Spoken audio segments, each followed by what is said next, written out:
នេះមកជួយមើលចកាមួយនៅខាងថ្កូវខាងវត្តថ្កូវស្រុកពាំងប្រាសាទឃើញថាចន្ទីគាត់ចាប់ផ្ដើមចេញត្រួយផ្កាបងប្អូននេះត្រួយផ្កាបានសឹង50%នេះត្រួយហើយផ្កាត្រួយមកផ្កាខ្លះត្រួយខ្លះដោយសារពូជ M23 អត់អាចចេញត្រួយស្រស់គ្នាដូចស្រោម9នេះហ្នឹងហើយអញ្ចឹង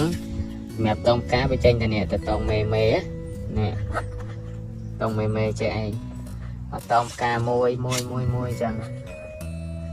បាទនេះមកចន្ទីនេះគឺគាត់បាញ់ជំរុះណាខ្ញុំឲ្យគាត់បាញ់ជំរុះប៉ុន្តែខ្លែកគឺជំរុះអត់ជ្រុះទេប៉ុន្តែចេញត្រួយមកច្រើនបាទត្រួយមកផ្កាបងប្អូននេះ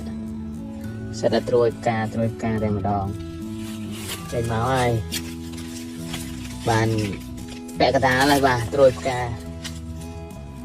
នេះក៏លេចទៅឃើញក្រហមត្រួយមកផ្កាតែម្ដងចន្ទីនេះទៅតែបាញ់បាន2 ដងនេះបាទជំរុះហើយវាចេញត្រួយមកតែម្ដងហើយចេញត្រួយមកវែងបន្តិចខ្ញុំឲ្យគាត់ប្រើដល់10អូសយកផ្កាតែម្ដងឃើញហើយលទ្ធផលនេះបានផ្កាហើយបងប្អូនខ្លះថាបាច់ត្រួយមកបាញ់10 អត់ការទេគាំងត្រួយអត់គាំងទេសម្រាប់ចាក់ស្ដែងចន្ទីនេះគឺបាញ់មកចេញ